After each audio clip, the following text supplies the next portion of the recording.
Greetings, sea dogs and scallywags. My name is Josh, and you're watching Shep's Ships.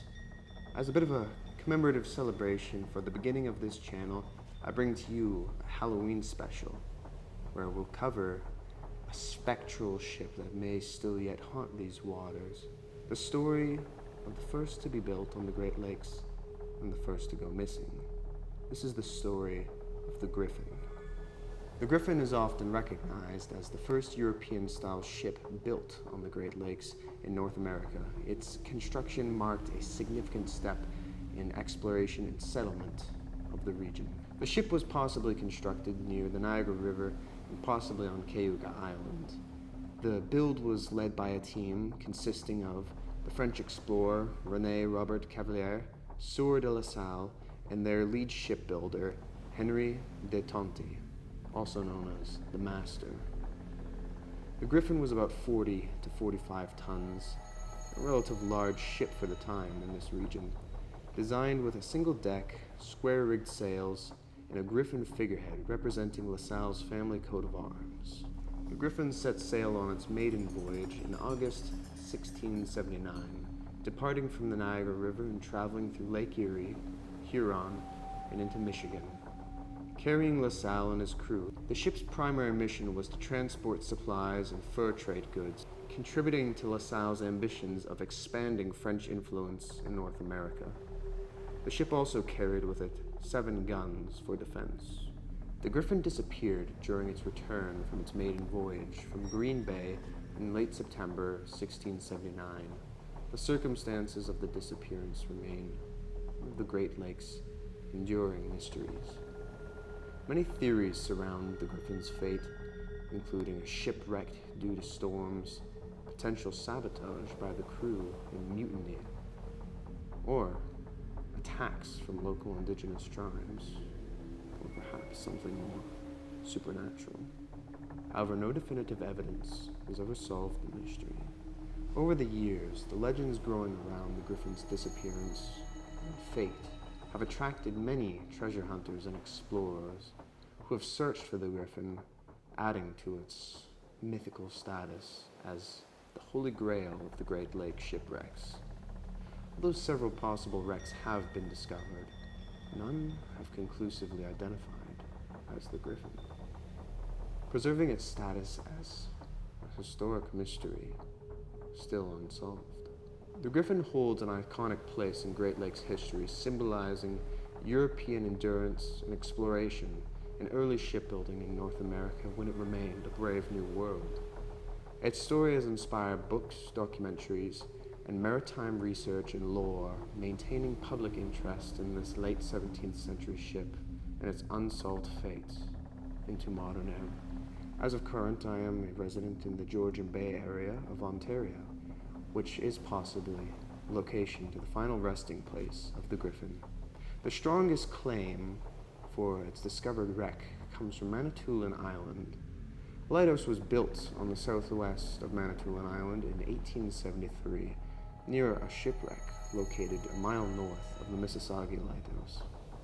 In 1887, 6 skeletons were found in a nearby depression and cave wrapped in birch bark. The number of skeletons matches the number of sailors of the Griffon. Along with metal tokens and French markings, and a 17th century silvered watch were found with the skeletons, hinting at a possible connection to the Griffon. The prospect of the bodies wrapped in birch bark and buried away in a cave seems to lean into the possibility that the crew of this ship, whether it was the Griffon or not, may have had some run-in with local natives. Whether this transpired prior or post their deaths. In 1898, lighthouse keeper Albert Cullens found wreck remnants on a beach on Manitoulin Island with artifacts that align with French shipbuilding methods from the 1600s. Artifacts included crude iron bolts, lead caulking typical of 17th century French galleons, and lead cups possibly used for cannon loading. More evidence can be gathered through oral history and perhaps some local scavenging. A local indigenous elder shared that the wreck had been on the shore since the 1780s or earlier.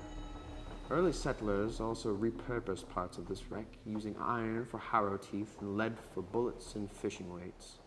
By the 1930s, only a 15 by 30 foot section of the wreck's bottom remained. In 2021, a small team of investigators concluded that the Griffon likely disappeared off the coast of Manitoulin Island. Leaving the remains, the lighthouse keeper Albert Cullens found in 1898 a hopeful candidate for the final resting place of the Griffon. Unfortunately, much of the artifacts recovered from the wreck, like trinkets, small personal effects, and the skeletons themselves, have been lost to time. A storm in 1942 tore through the area and washed the majority of the remaining shipwreck away, leaving only traces of the ship that was once perched there, with some small fragments of wood and iron and lead caulking. For many years, the Great Lakes has produced stories of ghost ships. For many years, the Great Lakes have produced stories of ghost ships and their crews, lost upon the crude fresh waters, in violent and turbulent storms and autumn gales. Many ships have been lost due to the horrific fast-paced buildup of ice on the Great Lakes, which accumulates much quicker and much denser than that of on the ocean, leaving very troublesome environments to navigate in such conditions. There are many tales of ghost ships that still linger today, their wrecks never found, and their crews never seen from again. Many stories come about like that of the Bannock Burn in Lake Superior, which has been recognized to some degree as the Great Lakes' very own Flying Dutchman. In fact, in recent years, videos and pictures have been recorded of spectral ships in the distance, of tall masts rising up above the waves when none should be there, with the reappearances of wood and iron-hulled ships long thought to be missing for a century or more. The Great Lakes are a system of inland seas that essentially make up their very own Bermuda Triangle, with the estimated disappearance of more than 8,000 vessels in the last 200 years, many of which that have gone unaccounted for that length of time. In my own very historic corner of the Great Lakes, and particularly on Lake Huron and Georgian Bay, harbors many ghost stories on and off the lake, spectral ships and ghouls alike. Georgian Bay has also been the site to much theorized UFO and extraterrestrial activities. Could any of this be in link to the disappearance of so many vessels? Or is the explanation of their disappearance rooted in a much more rational cause, such as a fatal encounter with local indigenous tribesmen or a Great Lakes storm that rips apart the hulk of their ship? Or was it a mutiny against the ship's captain, with the crewmates dispatching of him and making away with possible treasures carried aboard? The Griffon shall remain as the crowning jewel and grail for Great Lakes explorers.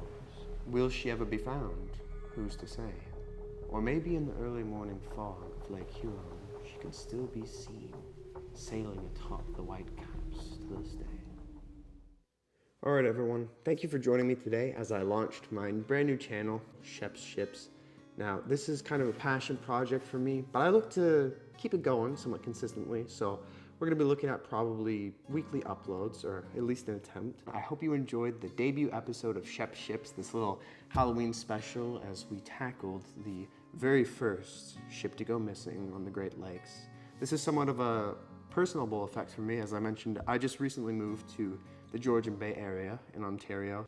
Nautical history and lore has always been something I've been interested in from when I was just a little kid, like 4 or 5 years old. I was deeply rooted in the story of the Titanic, to naval history, in which my family has a long line of service with the British Royal Navy. To in more recent years, ghost ships and the eerie mysteries they carry have been the subject of much of my time. So please, in the comments below, leave what you think of this first episode. If you have any suggestions or ideas, any stories you want me to cover, whether it's ghost ships, warships, or pretty much anything in general. So as I said previously, I'd love to get a somewhat stable upload schedule going on this channel. Right now, it's kind of just in that passion project phase. If anything happens with it, I would gladly reinvest much of my time, effort, and monetary gain from it back into it. Right now, I'm actually sitting here in my 19-foot Mackinac boat, which will be the subject of much of the channel. I'm looking to cover things such as maritime stories and lore, history of warships, and models I build, you can go check out my Instagram at Royal War Models. I haven't done much in the last 2 years as I've been kind of strung about in different ways in life. And if you're also into music, because who isn't, you can check out my main channel, which is just Joshua Sheppard, and there you can find all of my original works. I'm an avid singer-songwriter, and that's kind of my main gig right now. But if not, no worries. I'd love to have you here at Shep Ships as we grow this family of adventurers and explorers and scoundrels. That's all for today, guys. Have a happy Halloween. Remember to like, share, and subscribe, and leave any comments below for suggestions and requests for future videos. And also, keep a watchful eye on the fog over the water, for one may never know what they might stumble upon, whether it be the imposing masts or sails of a vessel long lost to time.